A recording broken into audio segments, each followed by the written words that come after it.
This morning on The Dish, a visit to perhaps the most famous farm-to-table restaurant in the country. A place that's been affected like so many others by the pandemic, but also a place that's trying to improve the way we farm, cook, and eat in the future. 30 miles north of New York City, at Blue Hill at Stone Barns, the fields are healthy and full. Inside, so is the dining room. But not with customers. It's the staff, typically waiting tables, now filling boxes. It's a little bit like you and I standing on the shoreline watching a tsunami come in. I mean, this is the greatest generational collapse of the kind of farming that we want to support, and we're facing it.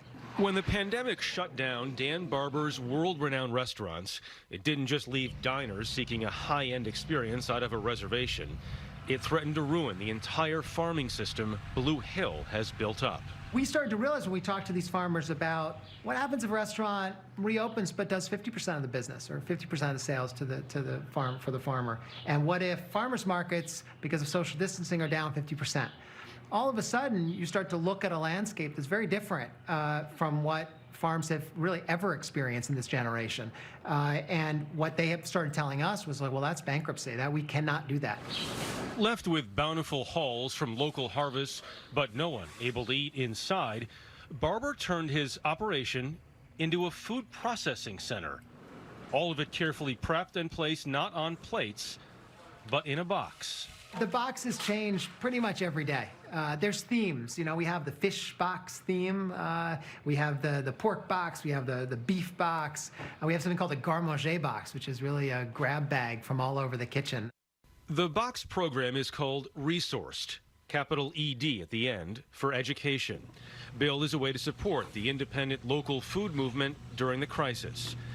But a program like this is never going to make the same money or support the same level of employment as charging hundreds of dollars for a multi-course meal.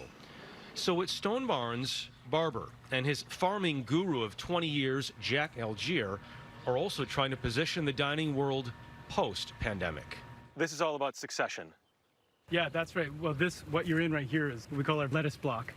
Multiple successions or different timing of plantings of lettuce greens, celtus, escarole, thousands, tens of thousands of heads here. In this is only 1/5 of an acre in this block. Can I try some of this? Sure, yeah. Try a lower leaf there. Just crack it off, snap it sideways.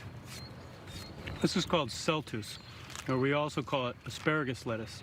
What we grow here is really a broad diversity of crops in relationship with our community. You know, harvests pretty regularly, year-round, not like one big bulk output. It's not easy. It's not easy, but I guess it's whole. For those without the kind of land Blue Hill has, Algier and Barber are pushing a 12 by 15-foot garden concept. And then you go back to about 45 degrees, maybe bend your legs a tiny bit, but don't bend over. As a way for homeowners and unemployed cooks to learn and adapt. And the cooks started planting their sort of dream garden. 3 very distinctive cooks with 3 very distinctive gardens that got them digging into the dirt. They started sending by Instagram and Slack and whatever these millennials do. That's just and all of a sudden I look up and they're out of work cooks in Texas, in Michigan, in Colorado, that are following these guys' recipes. And so we're like, man, there's something going on here that's like electrifying. I mean, really, these kids were so excited. The 12 by 15-foot garden playbook that Algier designed was put on display for us by Pruitt Kirchugian. You trained at CIA. This is a whole different this is kind of training. Whole different thing. Born in Thailand, her job is as a line cook, or was. For me, before this, like cooking for people was the way that I connected with them, the way that I communicate with them.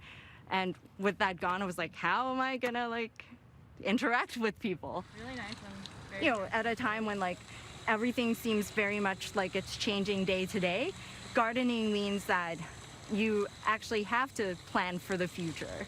And it's kind of nice to be able to think about a future. This small garden, done right, should be able to produce 1,000 pounds of food a season, including here, wasabi arugula. This is wasabi arugula. That is wasabi arugula. I can just take it right off there. Yes, please. Oh, wow. I know, right? Oh, my goodness. Yeah. It's so good. Yeah, it tastes like, it tastes like That's wasabi. incredible. But here's the catch. How do they make money, though, with this? Well, it's not a money-making adventure. This is, most of them are on unemployment, and most of them have a lot of time on their hands. And so this is an opportunity for them to be educated. It's like a graduate school is what it is. So that they can be even better when they can eventually come back. That's exactly right. And what about when they have their own restaurants? Take that further. I mean, this is like a compass for how they want to define their restaurant in the future. Barber does not know when his restaurant here will reopen, or what it looks like when it does. But for him, a short-term crisis should not change the long-term goal. This is a powerhouse of a plant right here. Cultivate, cook, and consume quality.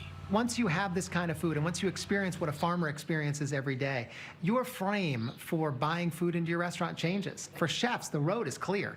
And I hope that we become spokespersons for that kind of future because it's a delicious one. I'm planting my wasabi arugula garden as we speak, Michelle.